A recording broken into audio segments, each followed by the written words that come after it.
Sometimes, life leads us down unexpected paths, and we find ourselves standing face to face with the past we thought we left behind. This is one such story, a journey of uncovering truths, facing regrets, and discovering the power of change. Before we dive into this story, make sure to subscribe and hit the notification bell so you won't miss any of our future tales. Your support means so much and helps me keep creating stories that resonate. Now, let's begin. A journey of uncovering truths, facing regrets, and discovering the power of change. The biting chill of December nipped at Lily Parker's fingers as she stood before the towering iron gates of the Silvermore estate. Her breath formed clouds of mist in the air, each exhale carrying a thread of doubt that she quickly shoved aside. She adjusted her coat, its fabric worn but still sturdy, a hand-me-down from her late father. Her fingers brushed against its familiar texture, grounding her in the present moment. She was here for one reason: to secure a holiday job that could help her struggling family make it through the season. Beyond the gates, the estate loomed like a monument to wealth and power. The sprawling mansion was framed by snow-dusted evergreens, its grandeur an almost defiant statement against the cold, bleak winter. Tall bay windows shimmered with reflections of the overcast sky, and garlands of evergreen and gold ribbon adorned the grand front entrance. Miss Parker? A sharp voice jolted her from her thoughts. She turned to see a man in a crisp black suit approaching. His sharp eyes and stern demeanor were as cold as the weather. This was Thomas, the head butler. His gaze swept over her, assessing, as if judging whether she belonged inside those gates at all. "Mr. Sinclair will see you now. Follow me." With a nod, Lily followed him through the grand entryway, her boots tapping softly against the polished marble floors. Her eyes darted around, taking in the opulence she had only ever seen in magazines or television shows. Crystal chandeliers glittered overhead, and elegant paintings lined the hallways like silent witnesses to a world she didn't belong in. But she reminded herself, "I'm not here to gawk. I'm here to work." Thomas led her to a set of heavy double doors and pushed them open with a practiced grace. Beyond the threshold was an office that could only be described as commanding. Floor-to-ceiling windows bathed the room in pale winter light, revealing a view of the sprawling estate grounds. The air smelled faintly of leather and cedarwood, and every surface gleamed with precision. Behind a large mahogany desk sat Edward Sinclair. He was nothing like she had imagined. He wasn't old and gray like the millionaires she'd seen on television. No, he was in his early 40s, sharp-featured, clean-cut, with the kind of presence that could fill a room without uttering a single word. His tailored suit fit him perfectly, and his piercing gray eyes locked onto her as if she were a puzzle he was determined to solve. "You're late," Edward said, his voice sharp as broken glass. "I'm right on time, sir," Lily replied, straightening her back. Edward raised an eyebrow, clearly unaccustomed to being challenged. He tilted his head slightly, as if reconsidering her. "Humph, sit." He gestured to a sleek leather chair opposite his desk. Lily lowered herself carefully into the chair, feeling the weight of his gaze on her. Her hands rested on her lap, fingers clasped together to keep from fidgeting. For a moment, the only sound was the faint ticking of a clock on the wall. "You're here for the assistant role," Edward stated rather than asked, leaning back in his chair. "Holiday season is critical for me. I need someone reliable, punctual, competent." "Are you all those things, Miss Parker?" "Yes, sir," Lily replied firmly. "I've worked retail during the holidays. I know how to handle pressure, meet deadlines, and work with difficult customers." Edward's lips twitched, not quite a smile, but not a frown either. His eyes flicked to a photograph on his desk, a small, framed picture that Lily hadn't noticed at first. Her heart stopped. It was a photo of two men standing side by side, arms slung over each other's shoulders. She recognized one of them instantly. Her father. Her throat tightened. She leaned forward, her eyes glued to the image as disbelief hit her like a tidal wave. "That's my father," she blurted out, pointing to the man in the photo. Edward's gaze shifted slowly from her to the photo. His sharp features hardened, and his eyes darkened like thunderclouds. His silence was long, too long. His fingers drummed on the desk.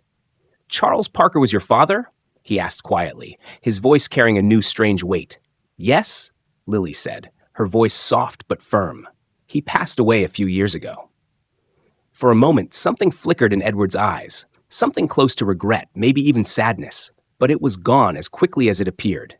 He sat back in his chair, fingers steepled beneath his chin, studying her with renewed interest.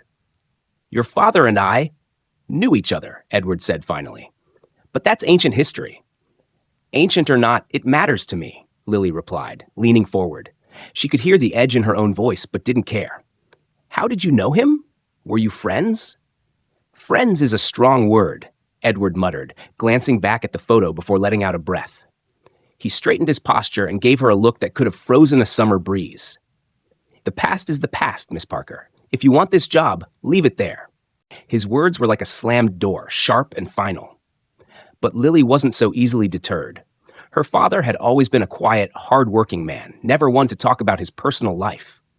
How had he come to be in a photo with a man like Edward Sinclair, a man with wealth, power, and a demeanor as sharp as cut glass? But she didn't push it. Not yet. "Understood," she said instead, masking her curiosity with professionalism. Edward stared at her for a moment longer, then gave a short nod. "Good. The job is yours. You'll assist with preparations for the Silvermore Holiday Gala. It's one of the estate's most important annual events, and every detail must be perfect." Lily's heart leapt at the offer. A steady paycheck would be a lifeline for her family, especially this time of year. But the weight of uncertainty pressed against her. Taking this job meant being under Edward's watchful eye, but it also meant she'd have access to the estate, and perhaps a chance to learn the truth about her father's connection to him. "I'll take it," she said, her voice steady. "Then we'll see if you're as reliable as you claim," Edward replied, standing and extending his hand. Lily rose to meet him, her grip firm as they shook hands. For a moment, their eyes met, and something unspoken passed between them. But as she released his hand and turned to leave, she glanced once more at the photo on his desk. Her father's face stared back at her, eyes bright with pride and happiness. She knew that look. It was the look he used to give her when she'd solved a problem or achieved something she thought was impossible. "I'll see you tomorrow, Miss Parker," Edward's voice called behind her. "Yes, sir," she replied, her gaze still locked on the photo. Her father had always told her, if you want to understand someone, pay attention to what they keep close. Edward Sinclair kept a photo of Charles Parker on his desk. Her father had known this man, but had he trusted him? As Lily stepped back out into the cold December air, her breath visible in the freezing air, her heart felt heavier than before. She had secured the job, but something told her she'd found something far more complicated than holiday work. She'd found the beginning of a mystery. The first light of dawn crept over the Silvermore estate, casting long, pale rays across the frost-kissed grounds. Snow blanketed the world in silence, broken only by the faint crunch of Lily Parker's boots as she made her way toward the grand entrance. Her breath came out in soft puffs, each one disappearing into the cold air as quickly as it formed. She tugged her coat tighter around herself, her eyes flicking toward the looming silhouette of the mansion. Today was her first official day of work, but it felt like much more than that. Her mind was still tangled with the image of her father's face in the photograph on Edward Sinclair's desk. No part of her life had ever intersected with a world like this. Wealth, power, opulence. And yet, somehow, her father had been here, standing side by side with Edward Sinclair. Friends is a strong word, Edward had said. The vagueness of it gnawed at her like an itch she couldn't scratch. The past is the past, Edward had told her, but she wasn't so sure. The grand front doors of the estate swung open before she could knock. Thomas, the head butler, stood in the entryway, his gaze sharp and assessing as ever. His eyes flicked to the watch on his wrist, then back to her. "Early," he remarked, a faint note of approval in his tone. "That's good. Mr. Sinclair values punctuality. Follow me." Lily stepped inside, the sudden warmth of the interior wrapping around her like a blanket. The grand hall looked even more magnificent in the morning light. Sunbeams pierced through the tall bay windows, glinting off crystal chandeliers and the polished marble floors. The scent of cedarwood and fresh pine lingered in the air, mingling with the faint aroma of something baking. Cinnamon, maybe. "You'll start with the basics," Thomas said, his pace brisk as they walked. Today's tasks are simple but important. Preparation for the Silvermore Holiday Gala is in full swing, and every detail must be perfect. If you make mistakes, Mr. Sinclair will notice. Lily nodded, keeping pace with him. What are my tasks for today? Thomas glanced over his shoulder. You'll be assisting Mrs. Halloway with the inventory and decoration arrangements. She'll give you the specifics. Do as she says, and we won't have any issues. Mrs. Halloway. The name sounded familiar. She'd been briefly introduced to the older woman the day before. A petite but commanding woman in her late 50s with steel gray hair pulled into a bun as tight as a drum. If Thomas was cold, Mrs. Halloway was colder. They reached the staff quarters, a large but orderly kitchen bustling with activity. Staff members moved with precision, carrying trays, polishing silverware, and organizing crates of fresh produce. The air buzzed with quiet efficiency, each person focused on their task. Mrs. Halloway spotted Lily almost instantly. Her eyes, as sharp as the knives on the counter, zeroed in on her like a hawk spotting prey. "Ah, the new girl," Mrs. Halloway said, hands on her hips. "About time." "I'm early, actually," Lily replied, lifting her chin ever so slightly. Mrs. Halloway raised an eyebrow, clearly not used to being corrected. But instead of snapping, she let out a dry chuckle. "You've got a bit of fire in you. Good. You'll need it here." With a flick of her wrist, Mrs. Halloway gestured toward a stack of ornate boxes lined against the wall. "Unpack these. We'll be decorating the East Parlor with them today. Ornaments, ribbons, candles, the works. Everything has its place, and if you put something in the wrong place, I'll know." "Got it," Lily said, already rolling up her sleeves. For the next few hours, she worked steadily, unpacking box after box. Each one contained delicate ornaments wrapped in layers of tissue paper, ribbons of silk and gold, and candles that smelled faintly of cinnamon and cloves. She handled each item with care, feeling an odd sense of satisfaction with every ribbon she unfurled and every bauble she hung. It was strange, but she found the work calming. Her mind, however, wasn't calm. It wandered back to the photograph, to her father, to Edward Sinclair. "Stop that," she muttered under her breath as she hung a garland of holly along the mantel. "Focus, Lily." But the past had a way of creeping in when you least expected it. Later that day, Lily found herself alone in the East Parlor, arranging the finishing touches on the decorations. The other staff had moved on to different areas of the estate, and for the first time, she had a moment of quiet. The large bay windows overlooked the snow-dusted grounds, and she could see the garden maze stretching out like a labyrinth below. Her gaze shifted to the bookshelf that lined one of the parlor walls. Beautiful leather-bound tomes filled the shelves, their spines adorned with gold lettering. Her fingers trailed along the rows, brushing over titles on business, philosophy, and classic literature. Then something odd caught her attention, a small, unassuming book wedged between two larger volumes. Curiosity tugged at her. She tilted the book forward and pulled it free. It was smaller than the others, a plain brown cover with no title. She opened it, her breath caught in her throat. On the first page, written in sharp, familiar handwriting, were the words, "For Charles Parker, never forget where you came from." Her father's name. Her fingers froze on the page, her mind racing. This was no coincidence. She turned the pages slowly, her heart pounding in her chest. The book was filled with handwritten notes, initials at the bottom of certain pages. E.S. Edward Sinclair. Her eyes scanned one of the notes, written in the margin beside a passage on loyalty and betrayal. "Even loyalty has its limits. Remember that, Charles?" The sound of footsteps echoed from the hall. She snapped the book shut and shoved it back onto the shelf, heart thudding in her chest. A moment later, Thomas appeared in the doorway.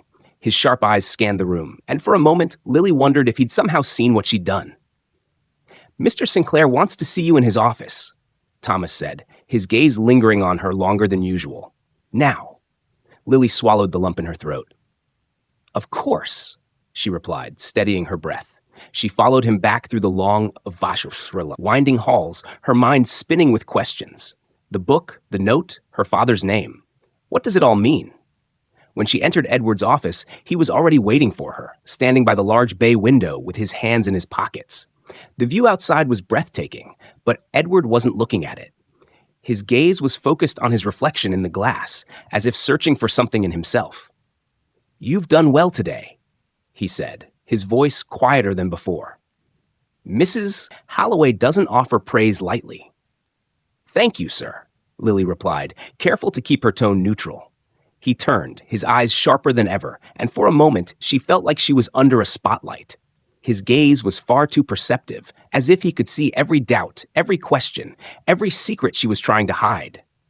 I hear you're a hard worker, Edward continued, stepping closer. But let me give you some advice, Miss Parker. He leaned in, his voice low and deliberate. Don't go looking for things you don't want to find. Curiosity is only useful when it serves a purpose. Her breath hitched, but she kept her face neutral. Did he know? Had he seen her with the book? I'm just here to do my job, Lily said, her voice steady despite the storm of nerves in her chest. Edward's eyes stayed on her for a moment longer, as if weighing her words, her intentions. Then, with a nod, he turned away. Good, he said, walking toward his desk. Keep it that way. Lily's heart was racing as she left the office. The weight of his words stayed with her, a warning disguised as advice. But her father had always told her something different. If you don't ask questions, you'll never get answers. She glanced toward the east parlor as she passed it, her gaze lingering on the shelf where the plain brown book was hidden. I'm already asking questions, Dad, she thought. I just hope I'm ready for the answers. The morning fog lingered over the Silvermore estate like a thick veil, shrouding the world beyond the frosted windows. The pale glow of the rising sun fought to break through, casting soft beams of golden light into the east parlor where Lily Parker stood, broom in hand, sweeping the last of the pine needles from the polished hardwood floor. Her reflection flickered faintly in the glass, but her mind was elsewhere. Her eyes darted toward the bookshelf. It's still there, she thought, glancing at the unassuming brown book nestled between two larger volumes. It has to be. Since her discovery of her father's name in that book, Lily's thoughts had been restless. Every task she performed that morning felt mechanical, her mind caught in an endless loop of questions. Why had her father's name been there? What did Edward Sinclair mean by his cryptic warning about curiosity? Her instincts screamed that there was more to this place than she had been told. But the moment to investigate hadn't come. Not yet. The house was too alive with movement. Staff moved in and out of rooms, carrying linens, boxes of decorations, and trays of silverware. Mrs. Holloway's sharp voice echoed from the hall as she scolded someone about misplacing a set of crystal wine glasses. Even Thomas had been unusually present, his eyes tracking every shift in activity, like a hawk on patrol. Lily focused on her task, brushing the last of the needles into the dustpan. She was about to dump them when she heard the sharp click of heels on marble behind her. You missed a spot. The voice was smooth, with a honeyed sharpness that made Lily glance over her shoulder. There, framed in the doorway, stood a woman she hadn't met before. She was striking, tall, with sleek black hair that fell over one shoulder like a ribbon of ink. Her deep red lips curled into a half smile that didn't reach her eyes. She wore a tailored maroon dress with sleeves that flared elegantly at the cuffs, the kind of outfit that screamed money, power, and self-assurance. Excuse me? Lily replied, raising an eyebrow. The woman strode forward, her eyes scanning the room as though she were evaluating it for flaws. Her gaze finally landed on Lily, sharp and assessing. The needles, the woman said, pointing at a few stray pieces of pine on the floor. Attention to detail is everything at Silvermore, darling. I'm sure Thomas told you that. He did, Lily replied, biting back the urge to say more. She crouched to sweep up the missed needles, her fingers tightening on the broom handle. Did you need something, or are you just here to supervise? A soft, amused chuckle escaped the woman's lips. Bold. I like that. She stepped forward, extending a manicured hand. Celeste Marlowe. Lily glanced at the hand before setting down the broom and wiping her hands on her apron. She shook it, her grip firm. Lily Parker. Ah, yes, Celeste said, her smile sharpening. The new hire. I've heard about you. Lily frowned. From who? People talk, Celeste replied, as if that explained everything. She wandered further into the parlor, her eyes flitting over the garlands, candles, and ornaments as if inspecting a work of art. Edward likes to keep his cards close, but even he can't stop people from gossiping. You're the one with the curious family connection, aren't you? Lily's heart skipped a beat, but she kept her face neutral. I'm just here to do a job, she said flatly. Of course you are. Celeste's gaze lingered on her, eyes narrowing just slightly. I wonder how long that will last. Is there a reason you're here, Miss Marlowe? Lily asked, matching Celeste's sharp tone. Celeste's eyes flickered with amusement. I like to know who's working under my roof. Your roof? Lily repeated, confused. Yes, darling, Celeste said with a smirk. Didn't anyone tell you? I'm Edward's business partner. Her words hit like a punch to the gut. Edward had made it clear he ran things alone. No partners, no equals. Business partner, Lily repeated, her voice skeptical. Celeste's eyes glittered with something unreadable. Edward doesn't like to share, but every empire needs a second in command. She leaned in, her voice dropping to a near whisper. Just be careful, Lily. People who ask too many questions around here don't last long. Lily held her gaze, refusing to blink. Is that a warning? Celeste tilted her head, her smile turning razor sharp. It's a kindness. With that, she turned on her heel and strode out of the room, her heels clicking with precision, each step like a ticking clock. Lily watched her leave, her pulse pounding in her ears. A kindness? Huh? She thought. I'll be the judge of that. Later that night, the estate quieted. Most of the staff had retired to the servants' quarters, and the grand halls that had been so alive with movement earlier now stood silent. The only sounds were the distant creaks of the old mansion settling into the cold night. Lily lay awake in her narrow bed, eyes fixed on the ceiling. Celeste's words echoed in her mind. People who ask too many questions don't last long. Her hand drifted to her coat pocket. She'd slipped the plain brown book inside before the end of her shift. It was risky, she knew that, but something inside her had burned too hot to ignore. Answers don't come to those who wait, Dad used to say. You have to chase them down. Quietly, she sat up, careful not to disturb the other maids sleeping in the bunks around her. She reached into her coat pocket and pulled out the book. Its worn cover felt rough against her fingertips. She flipped it open, the scent of old paper and faint ink filling her senses. The first page greeted her once again. For Charles Parker, never forget where you came from. Her father's name, clear as day. Her throat tightened. She turned the page slowly, her eyes scanning the next few entries. It wasn't a diary, as she'd first suspected. It was more like a log. Names, dates, notes. Dozens of names, all neatly written in the same sharp handwriting. Some were crossed out. Others had annotations next to them. Her father's name appeared more than once, with different dates. Next to the last entry, the initials ES were scrawled, followed by a simple phrase, "He knows too much." Lily's breath hitched. Her heart thudded painfully in her chest. He knows too much. Her father knew something about Edward, about this place.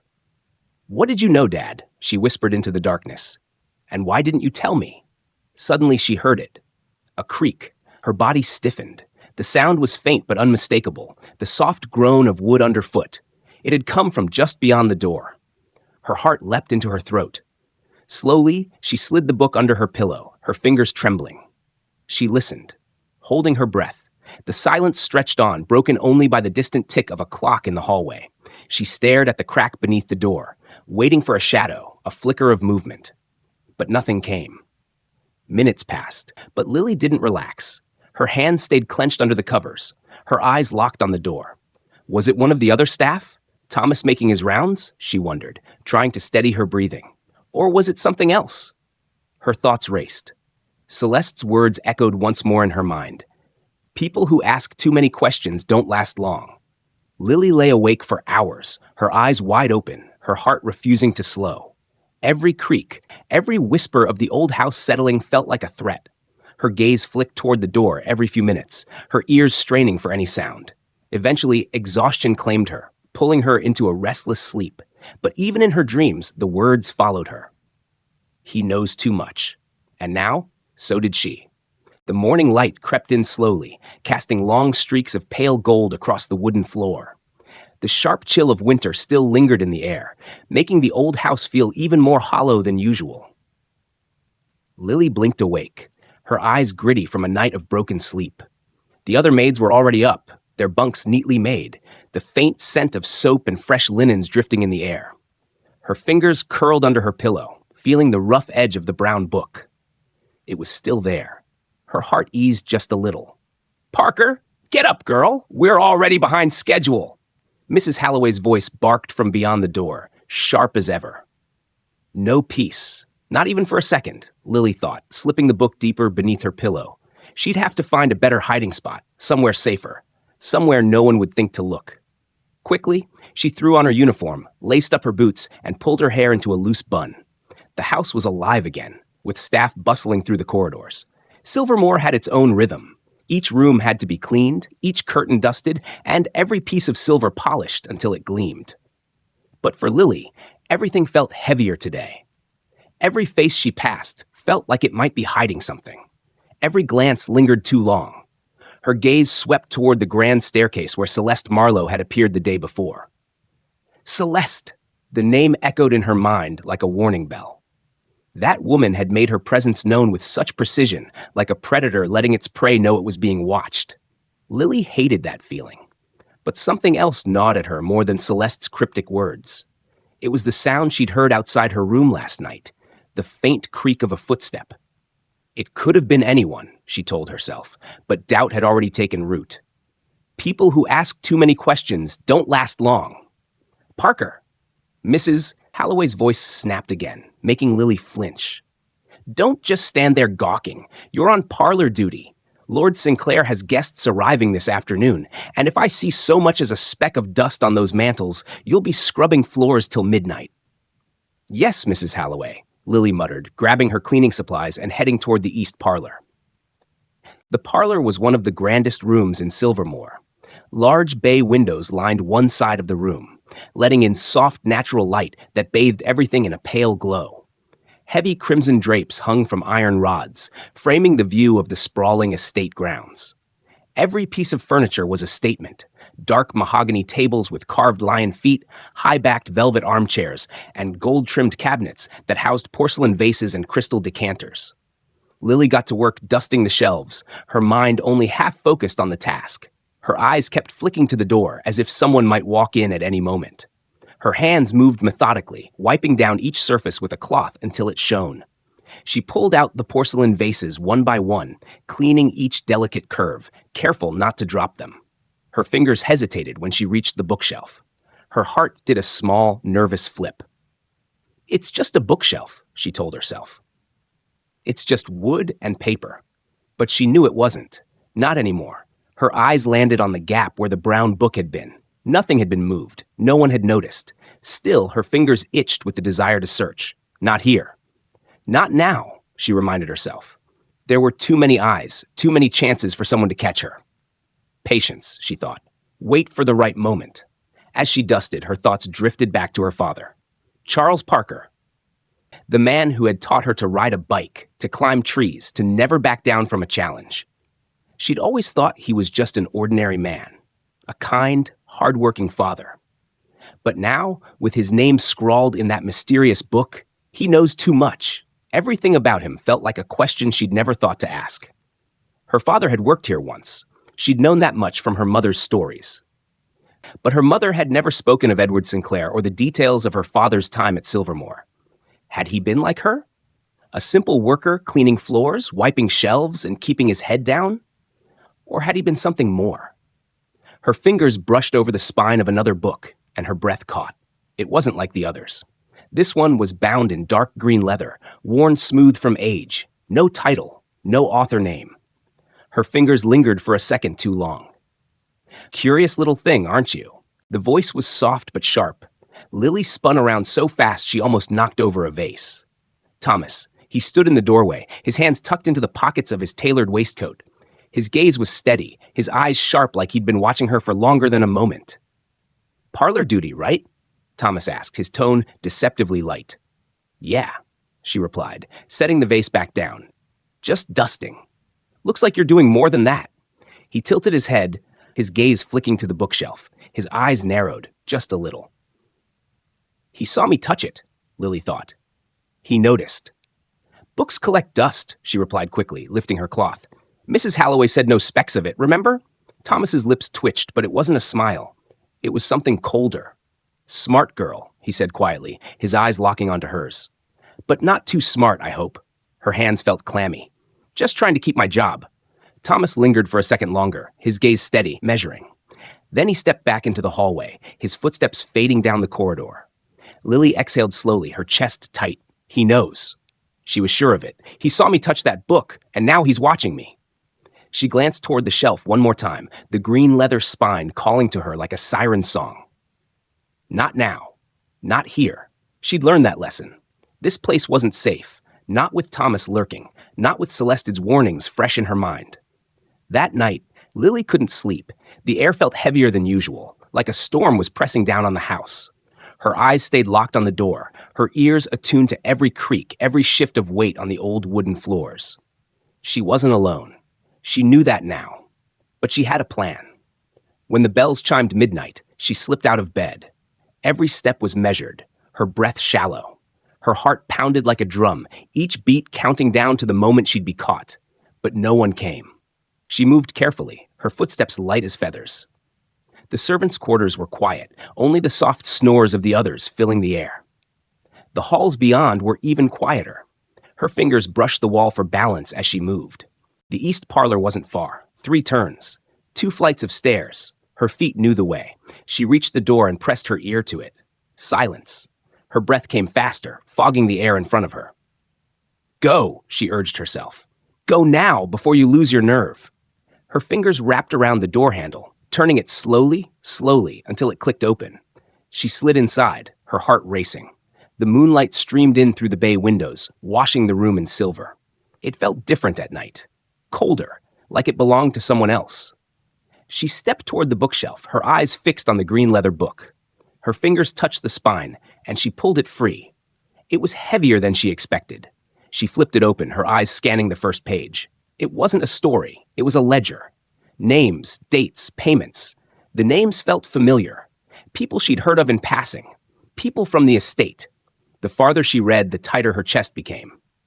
It wasn't just payments. It was favors, deals, secrets. Her father's name appeared once, then twice, then a third time, circled in black ink. Next to it, 2 words that sent a shiver through her whole body. Debt settled. A cold dread swept over her. Her father had been a part of something here. Something bigger than her.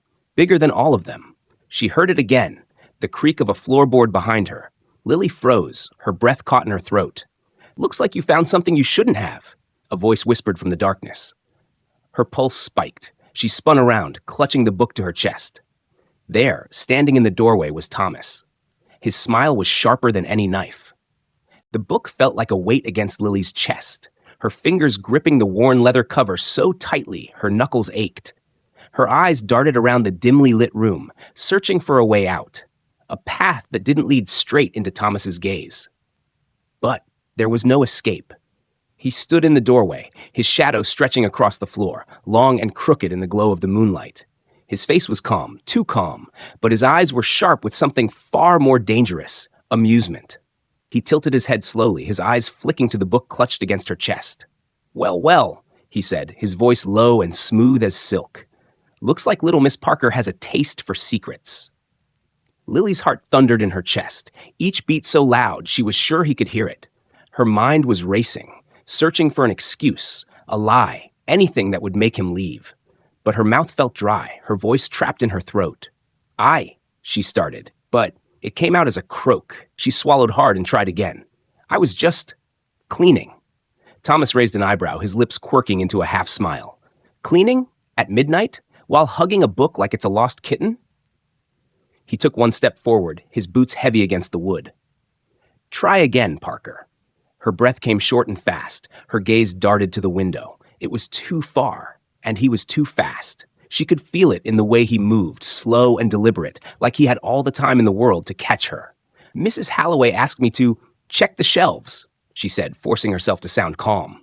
She's always on me about the dust. You know how she is. Thomas let out a low chuckle, but his eyes never left her. Mrs. Halloway wouldn't send a maid out alone at this hour. She doesn't even like to leave her tea after dark. He stepped closer, his shadow swallowing hers. You're lying, Lily. Her breath hitched at the sound of her name on his tongue. He rarely used it. None of them did. It was always Parker or girl or you there. But now it felt personal, like he was trying to remind her how small she was. She began, but he raised a hand, silencing her with the flick of his fingers.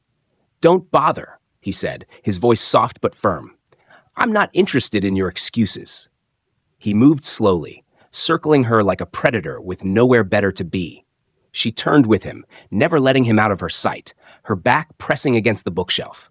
Her fingers slid over the spines of the books behind her, searching for something, anything she could use. "You know," Thomas said, his voice quiet, thoughtful. "A smart girl would put that book back where she found it." His eyes shifted to the ledger pressed against her chest. "Before she ends up in deeper trouble than she can climb out of." Her fingers tightened on the book.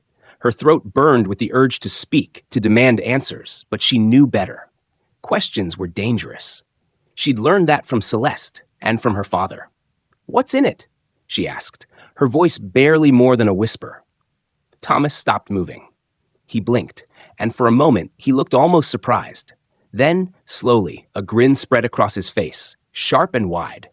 "Brave," he muttered. "Brave little mouse." He took another step forward. "You really want to know, huh? You think you're ready for that kind of knowledge?"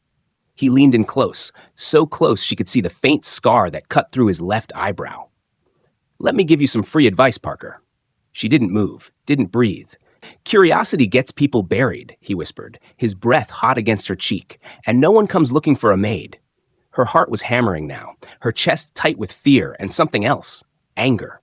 She wasn't just a maid. She wasn't a mouse. Her fingers moved, quick, sharp.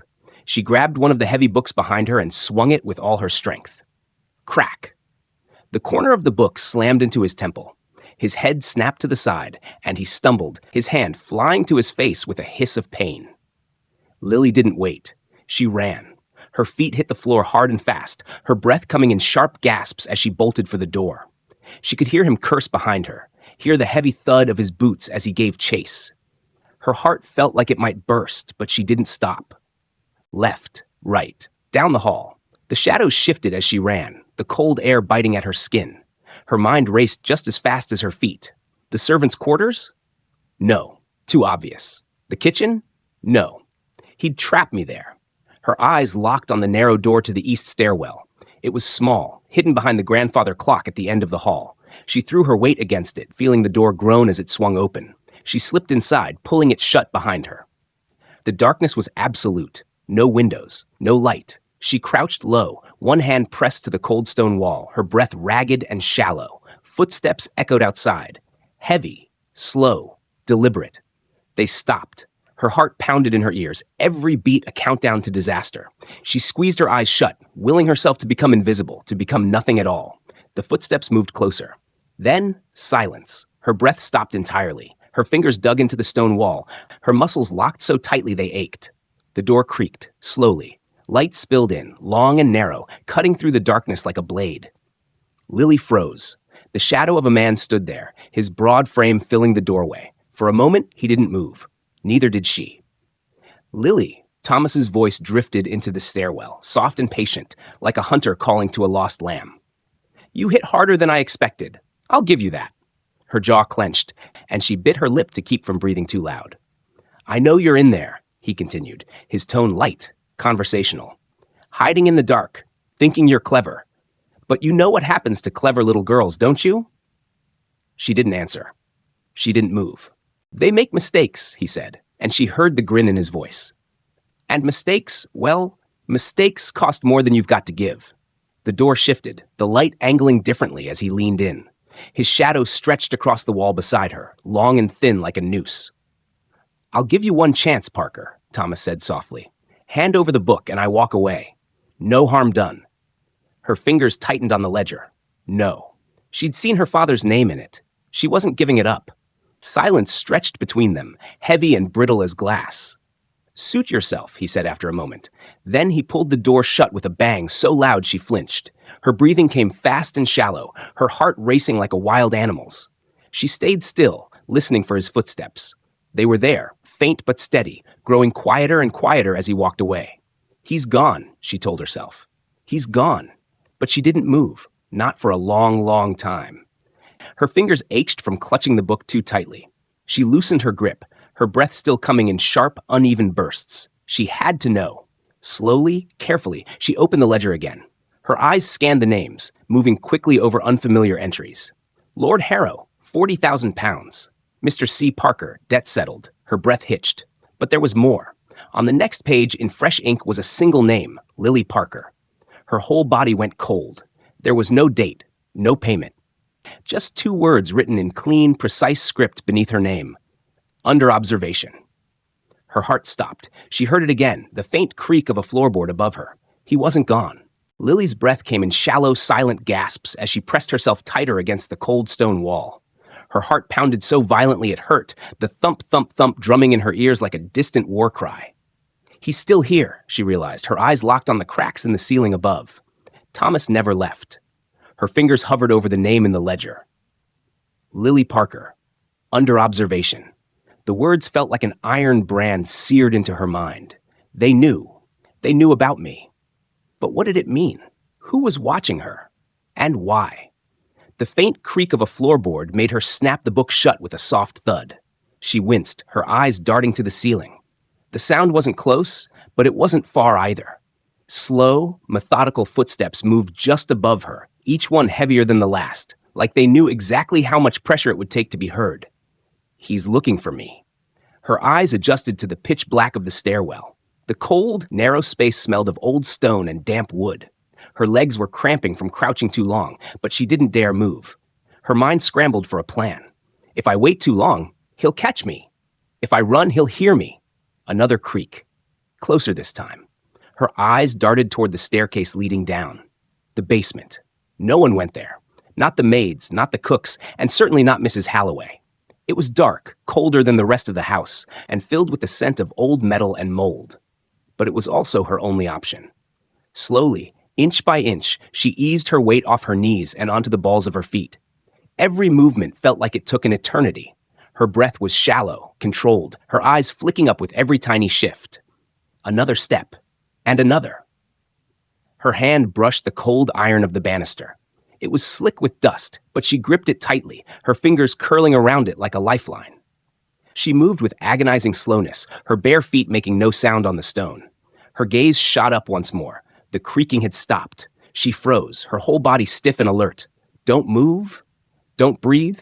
Don't blink. Silence. Her ears strained for any sign of him, his breath, the shift of his weight, the whisper of cloth on wood. But there was nothing, only the slow, steady thud of her heartbeat. Maybe he's gone. Maybe he's finally gone. No.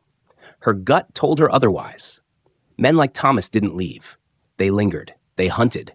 With a silent exhale, she took another step down, then another, keeping her body pressed close to the wall. Her fingers traced the rough surface as she moved, counting the stones as if each one were a step closer to freedom.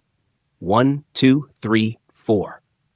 The air grew colder as she descended. The warmth of the house faded with each step, replaced by a deep, bone-chilling cold. The shadows below swallowed her whole, and soon she could see nothing at all. Just darkness. Complete, endless darkness. Her foot touched the bottom step. She crouched low, listening. No footsteps, no creaks. She bit her lip, fighting the instinct to run. She'd learned that lesson young. Running makes you loud. Running makes you prey. Don't run. The basement was larger than she remembered, stretching into the darkness like a cavern. The old storage crates and barrels loomed in the shadows, their edges blurred in the dim light from the narrow window near the ceiling. Dust hung in the air like mist, and the air was thick with the earthy metallic smell of old iron. Find a spot. Find a spot and hide. Her eyes darted around. The crates? No, too obvious. The shelves? Too exposed. Her eyes landed on an old armoire shoved against the far wall. It was half open, its door hanging at an odd angle like it had been forgotten for years. She moved toward it slowly, every step careful and precise. The cold stone floor chilled her feet, but she barely felt it. Her breath came in soft, measured puffs. Stay quiet. Stay calm. As she reached the armoire, she tugged the door wider. The old wood groaned, and she winced, pausing to listen. No creaks upstairs, no movement. Her heart thudded in her ears, each beat a countdown. She slipped inside, her back pressing against the wooden wall, her knees drawn to her chest. The space was small, cramped, and the smell of old fabric and mothballs filled her nose. But it was safe, for now. She pulled the door shut, leaving a narrow crack to see through. The darkness outside was absolute, but she could hear better now. Every sound echoed in the stillness. Minutes passed. Long, stretching minutes where all she could hear was her breathing and the faint ticking of a clock somewhere far away. He's gone, she told herself. He's gone. But the moment she thought it, she heard it. Thump. Her blood ran cold. It wasn't a creak this time. It was a footstep. Thump. Her breath stopped entirely. She clutched the ledger tighter, her hands slick with sweat. He's in the basement. Thump. Thump. Slow, deliberate steps echoed through the dark, each one closer than the last. Her chest tightened as the sound of his boots scraped against the stone. She leaned forward, her eye pressed against the narrow crack of the door. Don't see me. Don't see me. Don't see me. Thump. Her gaze locked onto a shadow that moved at the edge of the room. He was there. She could see him now. Thomas, his face hidden in the shadows, his form a hulking silhouette. He moved slowly, his eyes scanning every corner, every crate, every shadow. Not as clever as you think, Parker, he muttered, his voice cutting through the still air like a blade. His tone was calm, almost amused. He trailed a hand over one of the crates, fingers tapping lightly on the wood. Thought you could disappear, huh? Little mouse, hiding in her hole. Lily's chest ached from holding her breath, but she didn't dare release it. You know, he continued, his voice echoing, I've seen plenty of little mice like you. Quick, quiet, smart. His boots crunched softly on the stone. But you all make the same mistake. He stopped walking, his eyes turned toward the armoire. No, please no. Silence. Do you know what that mistake is, Parker? He asked softly, his voice right outside the door. Her eyes widened. She pressed herself further back into the shadows of the armoire, her fingers digging into the wood behind her. Don't open it. Don't open it. They think they can outlast me. His hand landed on the armoire door. Her breath caught in her throat, her body rigid as stone. Problem is, he said, his voice barely a whisper now, I don't get tired. He yanked the door open. Light flooded in. His face was inches from hers, his grin wide, his eyes sharp and cold as steel. Found you, he said, grabbing her wrist with a grip like iron. Lily gasped, jerking back, but it was no use. His strength was too much. Her mind screamed for her to fight, to claw, to do something. Time's up, little mouse, Thomas sneered, pulling her from the armoire. She thrashed, her nails raking across his arm, but he didn't flinch. He yanked her close, his face inches from hers. You should have stayed in your little hole. Panic took over. Her free hand swung wildly, her fingers gripping the only weapon she had, the ledger. Crack! She slammed it into his face with every ounce of strength she had left. His head snapped back, his grip loosening for just a moment. But that was all she needed. She shoved him with both hands and ran. Her feet hit the stone hard and fast. She didn't know where she was going. She didn't care. Run, run, run. His roar of rage echoed behind her. Lily! She didn't look back. She sprinted up the stairs, her breath coming in ragged gasps, her eyes locked on the door at the top. Her fingers reached it just as she heard him thunder up behind her. She threw it open and ran headfirst into another figure. Lily, what's... It was Edward Sinclair. Her eyes widened. Help me. Behind her, she heard Thomas coming. Lily collided with Edward Sinclair so hard she nearly knocked them both over. Her breath was wild, frantic, her chest rising and falling with every desperate gulp of air. She clutched at his coat, her fingers twisting into the thick fabric like a lifeline. Help me! Please! He's right behind me! She gasped, her eyes darting to the basement door behind her. Edward's sharp eyes followed her gaze. His face, always so composed and unreadable, shifted into something colder, sharper, dangerous. Without hesitation, he reached for her, gripping her shoulders with firm but steady hands. Who's behind you, Lily? He asked, his voice low but commanding. Thomas, she breathed, her voice shaking with terror. He's after me! He's in the basement! The name barely left her lips before the sound of rapid, heavy footsteps echoed from the stairs below. Edward's eyes narrowed, his jaw tightening with the kind of resolve that only men accustomed to control could muster. He pulled Lily behind him in one swift motion, positioning himself like a shield. Stay behind me, he ordered, his tone like steel. The basement door burst open. Thomas stormed through, his eyes wild with rage, his breath coming in short, furious huffs. His gaze locked on Lily instantly, his lips pulling back into a sneer. The soft glow from the hallway lights cast long shadows over his face, making him look more beast than man. Get out of the way, Sinclair, Thomas growled, his voice low and venomous. His eyes flicked to Edward, his expression tight with barely contained fury. This has nothing to do with you. Edward didn't move. He didn't even blink. His stance remained firm, His shoulders squared, his eyes fixed on Thomas with the kind of intensity that could silence a room. "You seem to be under the impression," Edward said slowly, his voice like a calm sea hiding a storm beneath, "that you have authority here. You don't." Thomas snorted, his chest heaving like a bull ready to charge. "Don't play noble, Edward. This girl's been sneaking around where she doesn't belong. She's a liar, a thief. I'm just doing what should have been done weeks ago." Lily's heart clenched. A thief? She'd never taken a single thing from this house. But she realized now, it didn't matter what was true. It only mattered what Thomas could convince others to believe. "She's my employee," Edward replied, his voice cold as frost. "If you think you can lay a hand on her and walk away, you're gravely mistaken." Thomas took a step forward, his gaze flicking from Edward to Lily, his sneer deepening. "Is that right?" he said, tilting his head. His eyes narrowed to slits, his next words slow and deliberate. "Careful, Sinclair. People might start to think you have a soft spot for strays." The air grew heavy with tension. Lily could feel it pressing on her chest, sharp and suffocating. She watched as Edward's eyes darkened, his expression hardening into stone. "Leave," Edward said, his voice dangerously low. Thomas stood his ground for a moment longer, his eyes locked on Edward's, neither man blinking. Then, slowly, he raised his hands as if in surrender, a twisted grin on his face. "All right, boss," Thomas said, backing away with slow, deliberate steps. "Have it your way." His eyes darted to Lily one last time, sharp and full of malice. "But she won't be your problem for long." Her heart stopped. What does he mean? Edward didn't speak until Thomas was gone, his heavy footsteps fading down the hallway.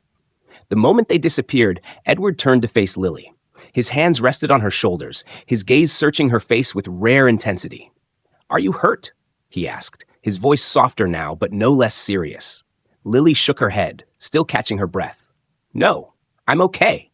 I just..." Her voice cracked as the adrenaline began to wear off.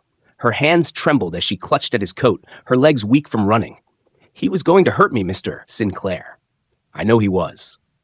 Edward's jaw tightened, his hands lingering on her shoulders. He didn't say anything right away, but his eyes told her everything she needed to know. He believed her.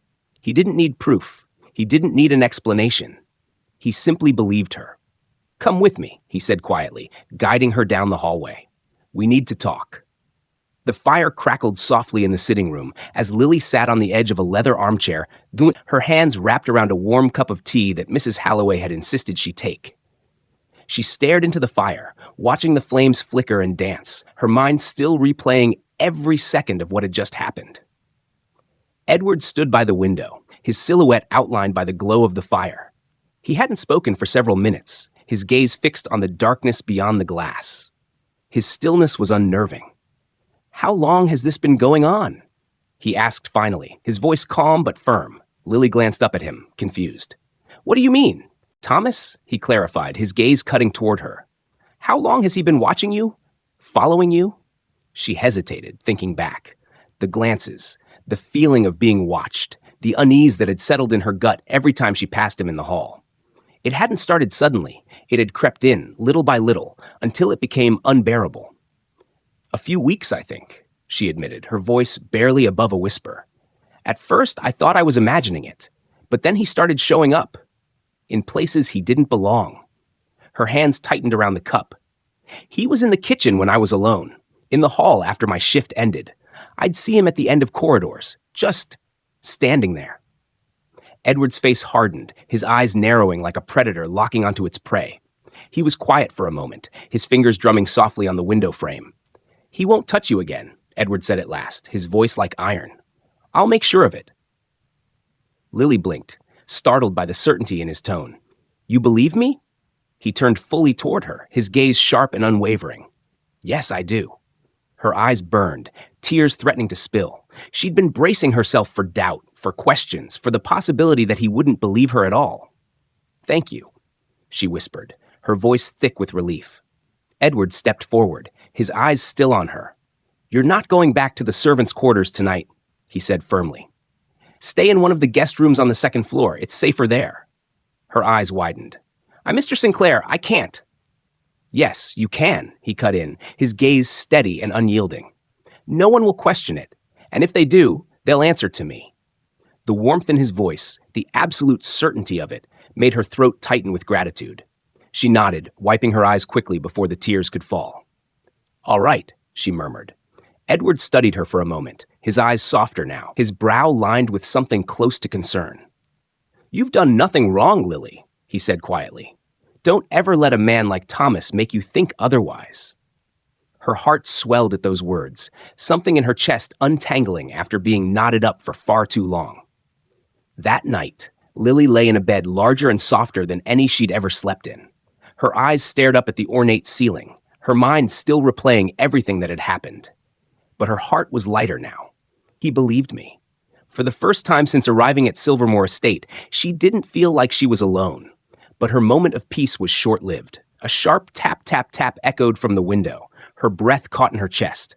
Slowly, she sat up, her eyes locked on the glass. Her fingers gripped the blanket, her heart racing. The tapping came again, soft but deliberate. Tap, tap, tap.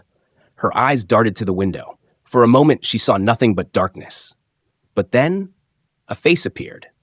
Her heart stopped. It was Thomas. His eyes met hers through the glass, his smile slow and twisted with malice. He lifted one finger and pressed it against the window. Tap. Her breath hitched, a cold wave of terror washing over her. He found me. Lily's breath caught in her throat, frozen by the sight of Thomas's face at the window. His grin was slow, deliberate, the kind of smile that sent a shiver racing down her spine. His eyes, sharp as broken glass, held hers with a twisted sense of satisfaction. Her heart pounded so hard she thought it might break through her ribs. How did he get up here? Her room was on the second floor, too high for anyone to reach without a ladder. Her first instinct was to run, but her body refused to move. Fear had turned her muscles to stone. Her fingers gripped the blanket so tightly her knuckles went white. Tap. He pressed his finger against the glass again. Tap, tap. Lily gasped, her breath sharp and shallow. Her eyes darted toward the door. She could run. She could scream. But if she moved, would he break the glass? Would he come in? Her heart hammered in her chest. She had to do something.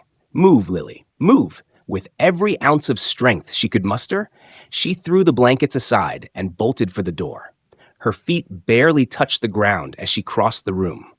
Her hands fumbled for the lock, fingers trembling so badly she missed it twice before finally pulling it open. Her breath was loud in her ears, and she didn't dare look back. Her only thought was to get away, get as far away as possible. She yanked the door open, her bare feet cold against the hardwood floor, and ran straight into someone's chest. A scream tore from her throat before a pair of hands caught her shoulders. "Lily!" Edward's voice was sharp, grounding her like a lightning rod. She jerked her head up, eyes wild with panic. Her breath came in short, ragged gasps as she stared at him, her heart still racing like a wild animal. "He's here!" she gasped, her voice high and frantic. Her fingers dug into Edward's coat, pulling at him like she was afraid he might vanish. "He's at the window, Mr. Sinclair! He's at the window!" Edward's eyes snapped toward the open door behind her. Without a word, he stepped past her and into the room. His movements were quick, deliberate, every inch of him radiating control. Lily hovered by the doorway, her breath uneven as she watched him cross the room. He didn't hesitate. His eyes locked on the window as he moved, his jaw set tight like he was ready for a fight. He reached the window and yanked the curtain aside. Nothing, no face, no tapping, no Thomas. Lily's breath caught in her throat. She took a shaky step forward, her hands still trembling. "He was there," she said, her voice barely above a whisper. "I saw him. I swear. He was right there." Edward didn't turn to face her. His eyes scanned the darkness outside, his sharp gaze moving over every inch of the grounds below. His fingers tapped the window frame, slow and thoughtful. Then he did something that made her heart skip. He unlatched the window and shoved it open with one sharp push. Cold night air swept into the room, carrying with it the distant rustle of leaves and the soft chirping of crickets. The chill made her shiver, but she couldn't take her eyes off him. Edward leaned out the window, his eyes still scanning below. His face was hard with concentration, his brow furrowed as he examined every corner of the estate's grounds. After a long, tense moment, he pulled himself back inside and shut the window with a sharp, deliberate thud. He locked it this time. Turning to her, Edward's gaze softened. Not much, but enough. "He's not here, Lily," he said, his voice low but firm. If he was, he's gone now. Her eyes darted to the window, her heart still pounding. Gone now. Gone now. The words echoed in her mind, but she didn't feel safe. She could still see Thomas's face in her head, that awful grin pressed up against the glass. I know what I saw, she insisted, her voice stronger now. It was him. I'm not imagining it. Edward stepped forward slowly, his gaze fixed on her like she was the only thing in the world that mattered. I believe you, he said, his eyes steady and sure. But I also know men like him. They like fear. They feed on it. He crouched slightly to meet her at eye level. Don't give him that power, Lily. Not tonight. Not ever. Her breath hitched. She didn't realize she was crying until a tear slid down her cheek. She nodded, swiping it away quickly. Come with me, Edward said, his voice gentle but firm. He guided her out of the room, his hand a steady presence on her back. You're staying where I can keep an eye on you. The east wing of Silvermore Estate was quieter than the servants' quarters. The ceilings were higher, the air warmer, and the hallways lined with portraits of people Lily didn't recognize. The guest room Edward led her to was larger than the one she'd been in before. The bed looked soft, plush, and far too grand for someone like her. But she didn't argue. Not tonight. Edward stepped inside first, checking the window and door locks before turning to face her. He moved with quiet precision, like he'd done this 100 times before. A man used to being in control of his space, she thought. You'll stay here tonight, he said, his tone leaving no room for argument. The door stays locked. If you hear anything at all, you call for me. Lily nodded, her eyes darting toward the window. It was closed, but she still felt that cold gaze watching her from somewhere beyond the glass. Lily, Edward said, his voice pulling her back to the present. Look at me. She turned to him, her eyes meeting his. His gaze was steady, grounding, the way a lighthouse feels to a ship caught in a storm. No one will hurt you while you're under my roof, he said slowly, deliberately. Do you believe me? Her throat tightened, and she nodded. Yes, sir. His eyes lingered on her for a moment longer, like he was trying to read something on her face. Then he nodded once, satisfied. Good. Get some rest. He stepped back, his hand resting lightly on the doorframe. His eyes softened again, something like concern flickering there. You've been brave tonight, Lily. Don't forget that. Her heart ached at his words, but this time it wasn't fear that gripped her. It was something warmer, something she hadn't felt in a long time. Thank you, she whispered. Edward gave a small nod and pulled the door closed behind him. The soft click of the lock echoed louder than it should have, and for a moment, Lily felt like she was truly safe. But safety, like sleep, is fragile. Hours later, she woke with a start. Her heart pounded in her chest, her breath shallow and quick. For a moment, she didn't know why she'd woken. The room was quiet, still bathed in the soft glow of the bedside lamp Edward had left on for her. Then she heard it. Tap, tap. Her eyes flew to the window. Her heart stopped.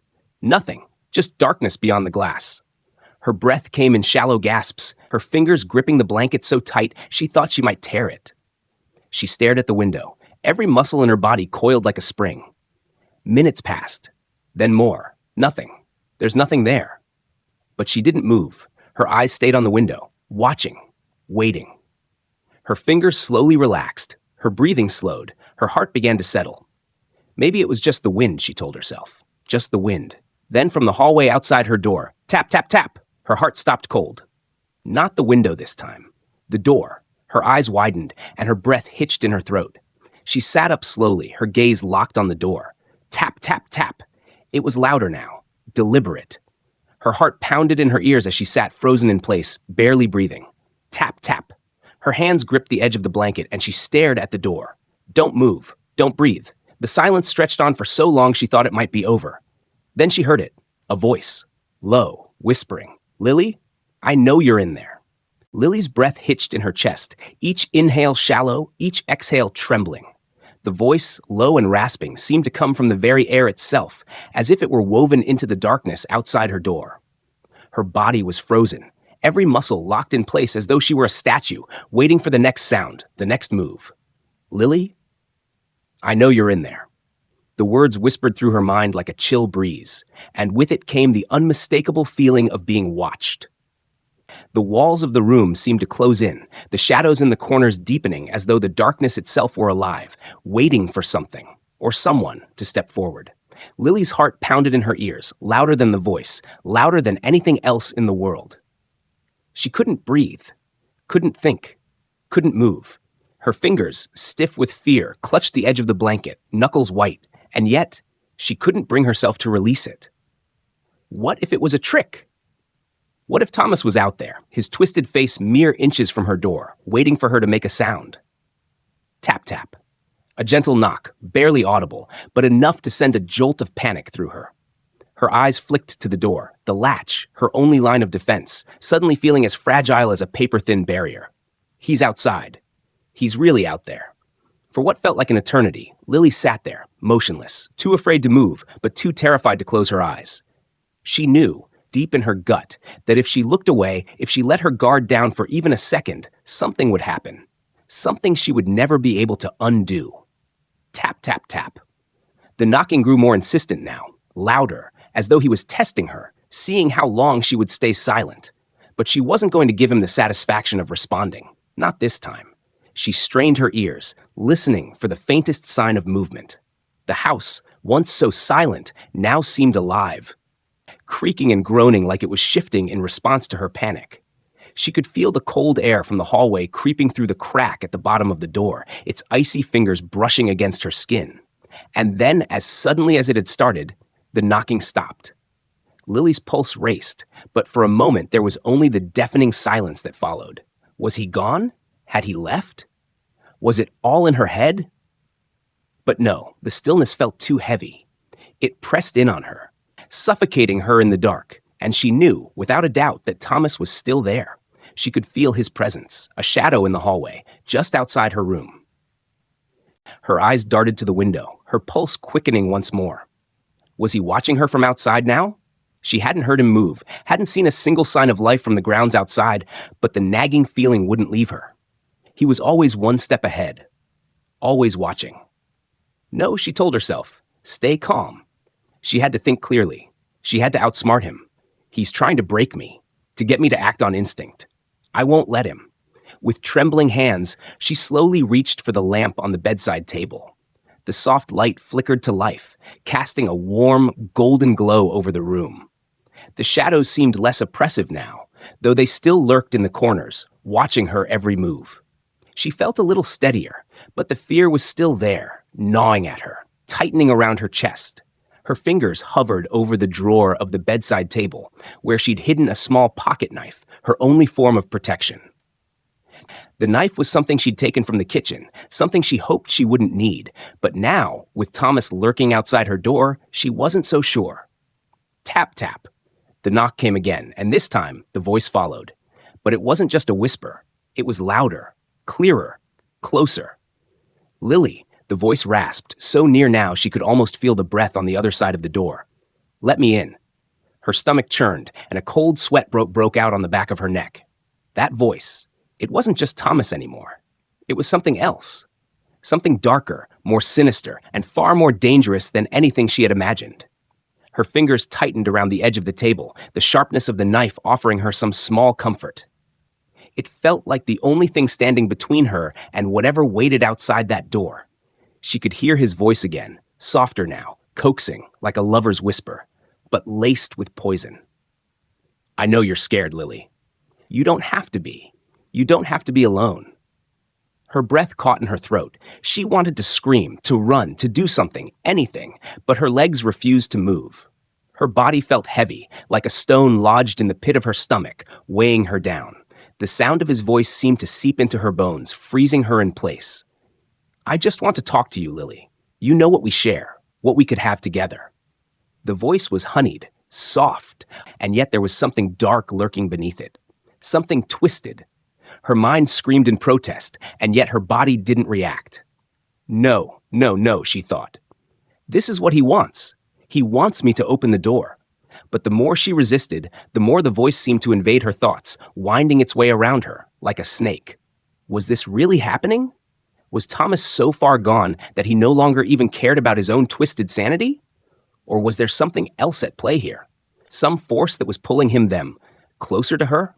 Lily's heart beat so loudly now that she thought it might burst from her chest.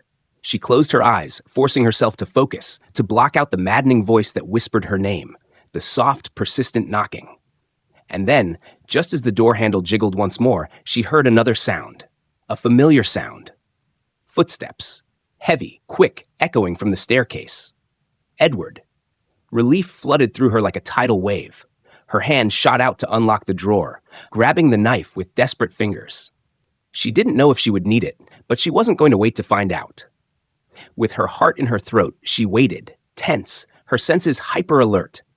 The footsteps grew louder, faster, until they stopped just outside her door. For a long moment, the only sound was the soft breathing between them, the cold air drifting in from the hallway, carrying with it a sudden sense of urgency. "Lily?" Edward's voice, sharp, commanding, filled the space. "Are you all right?" She exhaled slowly, the knife still gripped in her hand. She wasn't sure if she was relieved or terrified. But as she opened the door to meet him, all she could see was the shadow of his figure, tall and imposing against the dim hallway light. "Edward," she breathed. "He's here. He's outside. He's been trying to get in. He."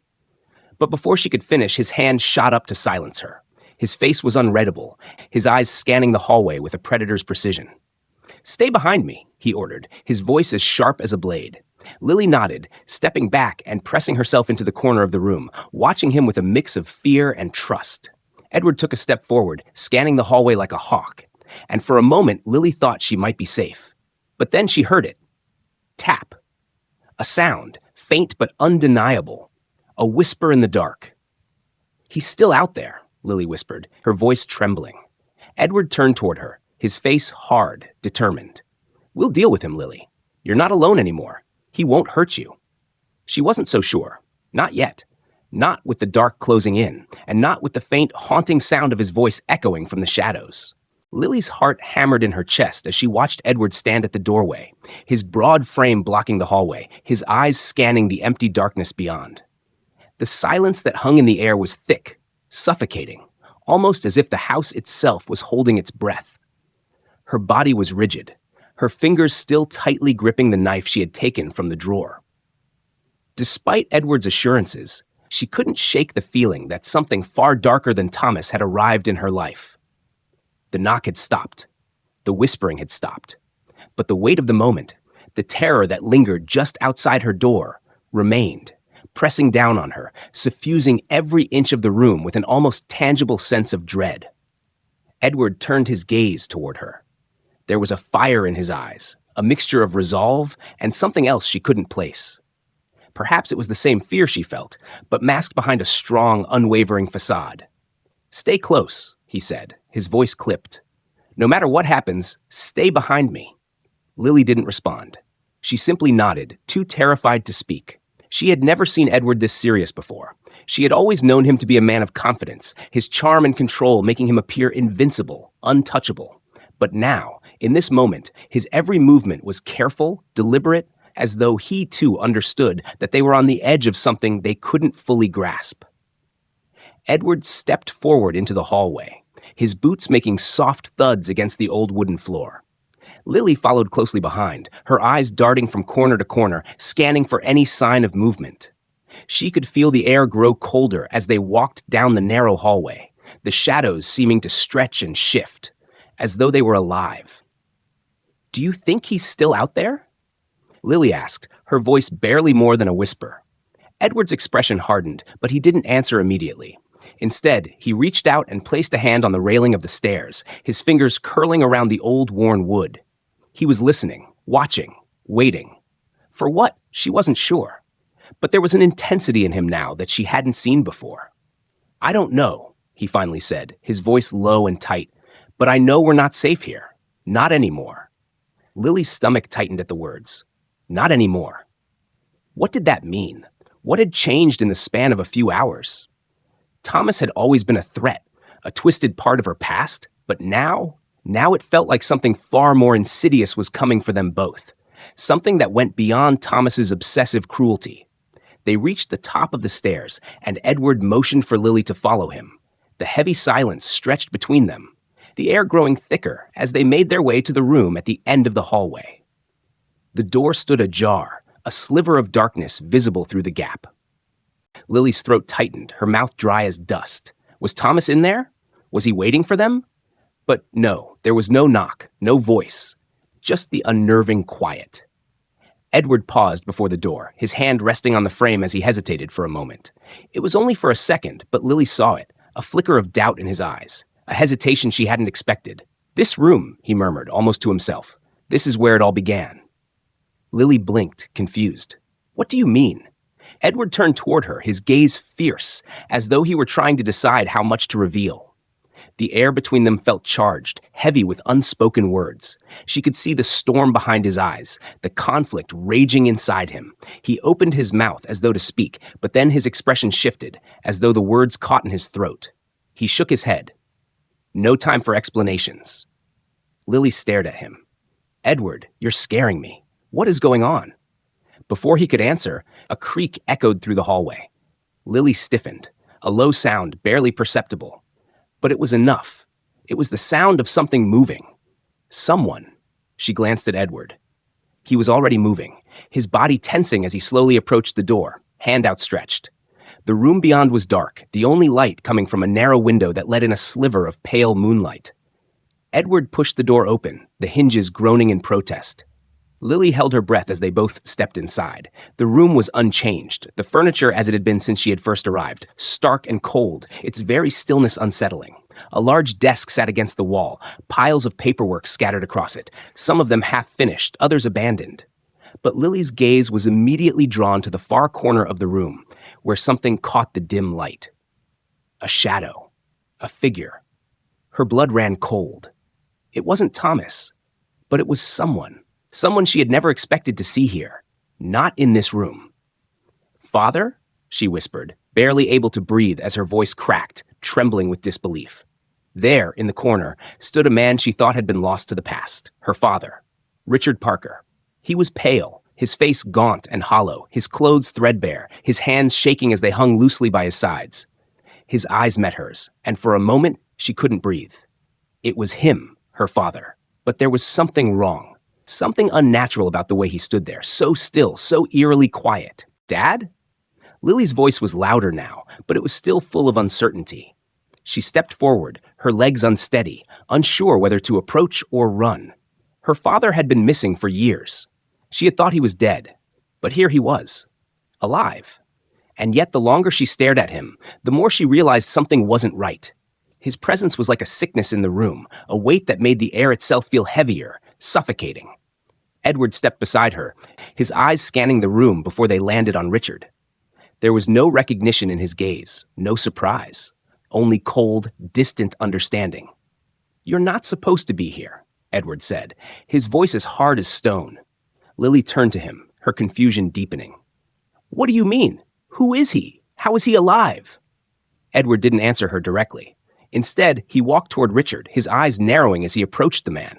Richard flinched, his eyes darting between the two of them, as if unsure whether to speak or flee. Edward didn't give him the chance. He stopped just a few feet away, his face dark with anger and something else, something even darker. "You don't belong here," Edward repeated, his voice low and dangerous. "I warned you." Richard swallowed hard, his lips trembling. I had no choice, Edward. I had to protect her." Lily froze. The words hit her like a slap to the face. "Protect me?" she asked, her voice shaking with the realization. "What do you mean? Why didn't you come back for me?" Richard closed his eyes for a moment, his face etched with pain. "I had no choice," he repeated, almost a whisper. They made me do it." Lily took a step closer. Who? Who made you?" Richard's eyes flickered to Edward, then back to Lily. The silence in the room seemed to stretch, unbearable, until finally he spoke. "The people who are controlling all of this. The people who are coming for you, Lily." The words hung in the air, thick and suffocating. "They've been watching you," he continued, his voice barely above a whisper. "Watching you and your connection to Edward. They're the ones who've been pulling the strings all along. They're the ones who—" Before he could finish, the room was plunged into darkness. A loud crash echoed from somewhere far below, followed by the unmistakable sound of footsteps. And then, a voice. A voice Lily knew all too well. "Lily, it's time." The room was plunged into suffocating darkness, and Lily's breath hitched. She felt her heart pound in her chest, an unrelenting rhythm that seemed to reverberate through her entire body. The faint, distant sound of footsteps grew louder, and her nerves flared to life with panic. The air in the room felt thick, as though it was charged with an energy that wasn't entirely human. "Who's there?" Edward's voice sliced through the stillness, low and commanding, but there was an edge to it. A warning. Lily could barely see her hand in front of her face, but she reached instinctively for Edward. His arm was solid beneath her fingers, a small comfort in the overwhelming darkness. She couldn't shake the feeling that whatever was coming toward them, whatever was causing the disturbance, wasn't just another threat. It was something much more dangerous, something that had been building in the shadows, waiting for the right moment to strike. A sharp, guttural laugh echoed from the corner of the room, and Lily's skin crawled.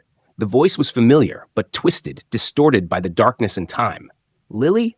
Her name, spoken with such malicious intent, sent a chill down her spine. Lily. The voice came again, this time clearer, and she realized with growing horror that it was Thomas. But how? He was supposed to be gone. Edward had promised her safety. There was no way he could have found them here.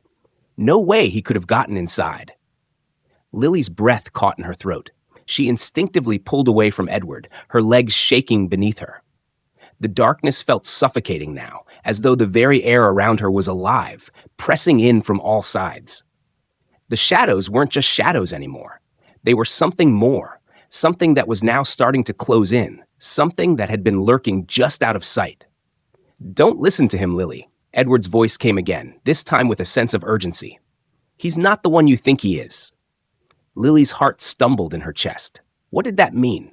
What was happening? She had already seen too much, had already uncovered too many pieces of a puzzle that refused to fit together. But now she was faced with the possibility that everything she thought she knew was wrong. The footsteps grew louder still, and Lily could feel the presence approaching, close enough now that she could almost feel its breath on her skin. She turned quickly, but the room remained pitch black. The only thing she could focus on was the voice. "I tried to protect you," Thomas's voice rasped from the shadows, "but you had to be stronger. You had to learn the truth. There's no escape from this, Lily. Not from him." A chill ran through her, sharp and cold, and she looked toward Edward. She could feel his presence next to her, but his posture had changed. He was tense, coiled with a tension that made her stomach churn. "No," he said, his voice low, almost imperceptible. "You have no idea who you're dealing with, Thomas. You never did. You've been playing a game you can't win." Lily's confusion deepened, and she reached out, her hand trembling as it found Edward's sleeve. "What's going on? What do you mean?" Edward hesitated, his breath coming in short, sharp bursts. When he spoke again, his voice was strained, almost pained. "Lily, the man you knew as Thomas is not who he says he is. He's just a pawn, like the rest of us." The words sent a shock through Lily, and she backed away from him, her heart racing in her chest. She couldn't grasp what he was saying. Nothing made sense anymore. Edward's voice broke through her thoughts. "Lily, you need to listen to me. Everything, the estate, your father, Thomas, it's all connected. But the real truth isn't what you think. It's more twisted, more dangerous, and we're not the only ones caught in the middle." The room seemed to spin around her as she struggled to absorb the gravity of what Edward was saying. Her mind scrambled, her thoughts a whirlwind. "What do you mean? How is it all connected? What are you talking about?" Her voice wavered, rising in desperation. She was on the edge of a cliff, the ground crumbling beneath her feet as the truth threatened to pull her under. Before Edward could answer, a sudden crash broke the silence. Louder this time, a violent explosion of noise that echoed through the house, shaking the walls. The floor beneath them seemed to tremble with the force of it. Lily instinctively clutched onto Edward, feeling the sharp tension in his muscles as he braced himself against the noise. She could feel his heart pounding as fast as hers, but his grip on her was strong, unyielding. "We need him to move," he said, his voice tight. "Now." They didn't have time to question what was happening. With the crash still ringing in their ears, they moved toward the door. Edward grabbed her hand and pulled her into the hallway, his steps sure and purposeful. Lily's head was spinning, her body trembling from the combined rush of fear, adrenaline, and the overwhelming need to understand what had just been revealed. "What's going on?" she asked again, her voice frantic. "Edward, please, just tell me what's happening." "I don't."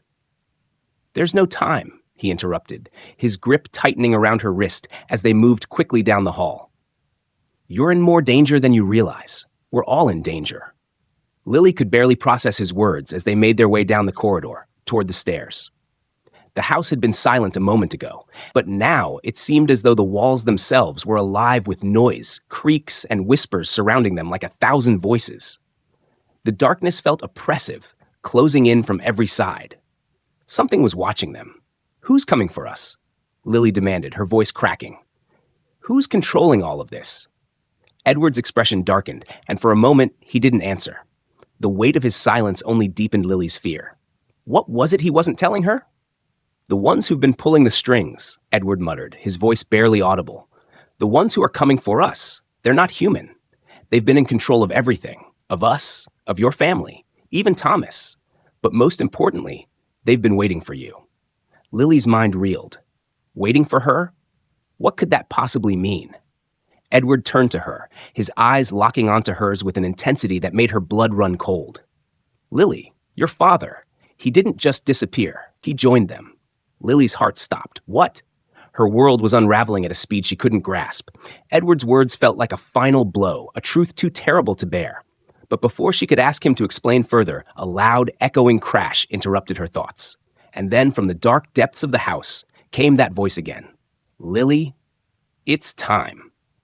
The sound of that voice, the voice that called her name, was like a command, drawing Lily deeper into the web of secrets that had surrounded her for so long. Her heart raced, each beat louder than the last, but she couldn't turn away. The room, the house, the entire world around her seemed to pulse with a strange energy, like an unseen force pulling at the very fabric of her reality. Edward's hand was still firm around hers, but it felt colder now, as if the warmth of the moment was being drained away. His grip tightened just a little, his body tense with a quiet, almost desperate urgency. They were not alone anymore. Whatever presence had haunted the estate, whatever shadows had been lurking in the corners of her life, were closing in around them. "We need to get to the basement," Edward said, his voice urgent, yet strangely calm, as if he had anticipated this moment all along. Lily barely had time to react before he was pulling her toward the stairs. The dark, oppressive silence of the hallway was deafening, the echo of their footsteps amplified in the narrow corridor. Every creak of the floorboards seemed to shout in her ears, and the shadows seemed to stretch longer, darker, as though they were reaching for her. But she couldn't shake the feeling that something was moving faster than they were. Something behind them, something waiting. They reached the stairs, and Edward's hand was already on the railing, his eyes scanning the shadows. He was tense, his face set with grim determination. Lily could feel the weight of everything, the danger, the secrets, the truth that still eluded her, and her breath caught in her throat. "Who is it?" Lily asked, her voice barely above a whisper.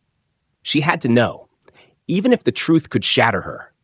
Who's been pulling the strings? Who are we running from? Edward hesitated for a moment, his eyes flicking to hers, then back to the darkness. The silence seemed to stretch endlessly, as if the house itself was holding its breath. "They're called the Veiled. They are not human. Not anymore, anyway. They were once just like us, but they've crossed over into something darker." Lily's heart stuttered in her chest. The Veiled? The name alone sent a cold shiver down her spine. "Yes," Edward said, his voice steady but filled with a grim finality. "They've been manipulating everything for generations. Your father, he wasn't taken, Lily. He joined them. And now, they want you." Lily's mind reeled. Her father, how could that be possible? How could he have chosen this life, this fate? She had always believed he was a victim of circumstance, a casualty of some greater plot. But now the truth was darker than she had ever imagined. "They're here," Edward whispered, his voice urgent. He tugged at her wrist, pulling her toward the door that led to the basement. "Now is the only chance we have to stop them." They hurried down the stairs, the air growing colder as they descended into the heart of the house. The basement was ancient, untouched by the light of day, its walls coated in a fine layer of dust that seemed to cling to the air itself. The low hum of power, a faint vibration that Lily could feel beneath her feet, thrummed in the darkness. Edward moved quickly, his movements precise, almost ritualistic. He approached an old, rusted door at the far end of the basement, one that Lily had never noticed before. His hand rested on the door's cold handle for a moment, and Lily saw his jaw tighten. "This is it," he said, his voice low and thick with determination. "This is where it ends." "What ends?" Lily asked, her voice trembling. Her heart was a drumbeat in her chest, a rhythmic, frantic pulse that seemed to echo through the entire house. "What are we about to do, Edward?" Without answering, Edward pushed the door open, revealing a chamber beyond. Dark, vast, and filled with strange, ancient symbols etched into the stone floor. The room was alive with a cold energy, a palpable tension that seemed to thrum in the air. Lily stepped into the room, her feet barely making a sound on the stone floor, but she could feel the weight of it all pressing down on her. This was the heart of the estate, the source of everything, the dark core that had been hidden beneath layers of deception and silence. In the center of the room was a pedestal, and on it lay a book, a thick, ancient tome with a black leather cover. The symbols on the cover seemed to writhe and shift in the dim light like living things. "This is what they've been after," Edward said, his voice distant, almost reverent. "The Codex of the Veiled. This book is the key to everything. The Veiled can only be stopped if it is destroyed. But to do that, we need to make a sacrifice." Lily looked at him, her mind struggling to process the weight of his words. "A sacrifice?" she echoed, her voice shaking. "What kind of sacrifice?" Edward's eyes locked onto hers, filled with a sorrow so deep, so heavy, that it almost took her breath away. "It's the only way to sever their control, to stop them once and for all. The blood of the Chosen One is the key." Lily's pulse spiked. "Chosen One?" She felt the world tilt beneath her feet, her mind spinning with the sudden realization. "You mean me?" "Yes," Edward said, his voice strained, as if each word was a burden he had carried for far too long. "Your blood is the only thing that can destroy the Codex. It's the only way to stop the Veiled from taking over." Lily's eyes widened in disbelief. She stepped back instinctively, her breath catching in her throat. No, I can't." But Edward was already moving toward the book, his hand outstretched, his face set in grim determination. "It's the only way, Lily. Don't you see? If we don't do this, if we don't destroy the Codex, they'll have control over everything. Over us. Over the world." Lily's heart raced, the weight of the decision crushing her. She couldn't fathom the enormity of what was being asked of her. Her mind was in chaos, torn between the pull of duty and the fear of what would happen if she gave in to the dark power in the room. "I?" she began, but the words died in her throat as a dark presence filled the room. The temperature dropped, the shadows grew longer, and the air seemed to thicken with an unseen force. The Veiled had arrived. A figure stepped out of the darkness, tall and imposing, cloaked in black. Their face was hidden, but Lily could feel their gaze on her, cold and unyielding. Behind them, there was another figure, then another, until the room was filled with shadows, with presences that seemed to loom just outside of her vision. "This is the end, Lily," the figure said, their voice echoing in the chamber. "You cannot escape your fate." Lily's blood ran cold. She could feel the weight of their eyes on her, but there was no turning back now. She had no choice. This was the moment she had feared, the moment she had never wanted to come. But it was here, and it was her destiny. Edward stepped forward, standing beside her now. This set his presence a steady anchor in the chaos of the moment. "We will fight," he said, his voice strong, "and together we will end this." Lily took a deep breath, her hand finding Edward's once more. This was it, the final stand, the end of the Veiled, and the beginning of her own redemption. She moved forward, her heart heavy with the weight of what was to come, but resolute. This was the moment she had been waiting for. The darkness could no longer hold her. And as her hand reached for the Codex, she made her choice. The room erupted into light, blinding and pure, as the ancient book opened. And in that moment, everything changed. The Veiled screamed, their voices mingling in a cacophony of rage and despair, but it was too late. The power of the Codex was shattered, and with it, the Veiled were vanquished. And Lily, standing in the heart of the storm, knew that she had won. The mansion, once dark and foreboding, now stood in quiet tranquility. The weight of the years that had passed in shadows and deception had finally lifted. The veiled, the unseen force that had held their grip on this place were no more. The codex lay in ashes, its power forever broken by the courage and sacrifice of one young woman who had discovered her strength when it mattered most. Lily stood on the balcony of the estate, the golden light of the morning sun casting a warm glow over the land below. The air felt lighter, the world brighter, as if the very earth itself was breathing a sigh of relief. Behind her, Edward was there, silent but present, his steady gaze fixed on the horizon. "I never thought it would end like this," Lily said softly, her voice carrying the weight of everything they had been through. "I always thought there was something bigger waiting for me, something I had to do." Edward smiled, a faint but genuine expression. "Sometimes the greatest strength lies in the smallest moments, Lily. It wasn't about fate or destiny. It was about choosing to fight when the odds were stacked against you. And you did that." Lily glanced at him, her eyes filled with a mixture of gratitude and something more, a quiet understanding that had grown between them during their time together. They had been through so much, and yet here they were, standing side by side, no longer bound by secrets, but free to create their own futures.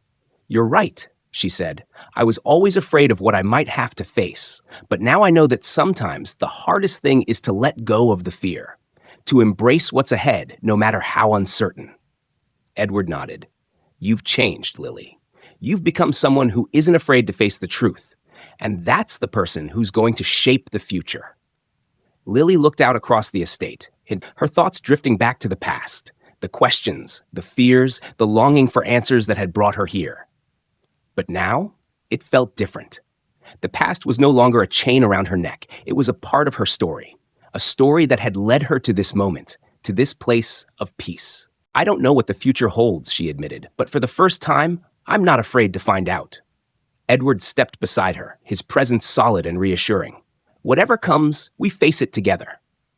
The sun continued to rise, casting its light over the Silvermore estate. The dark days were behind them. In their place was the promise of new beginnings, a future that, though uncertain, was full of hope. And with that, Lily felt a quiet certainty settle within her. The journey had been long, filled with trials and hardships, but in the end, it had led her to this moment. She was no longer the frightened girl who had arrived at the mansion, searching for answers. She was someone stronger, braver, and ready to live the life she had fought so hard to reclaim. The story of the Silvermore estate was no longer one of shadows, secrets, and manipulation. It was a story of redemption, of courage, and of the power of choice. And as the light of a new day stretched across the horizon, Lily knew she was ready to write the next chapter of her life. Thank you so much for taking the time to read through this story and for watching the video. Your support means the world to me, and I'm incredibly grateful to have shared this adventure with you. If you enjoyed the story, please don't forget to like, subscribe, and hit the notification bell so you don't miss out on any future stories and updates. Your feedback and engagement really help me to keep creating and improving. Once again, thank you for being part of this journey. I can't wait to bring you more tales of adventure, mystery, and hope. Stay tuned, and I'll see you in the next chapter. Like, subscribe, share, comment.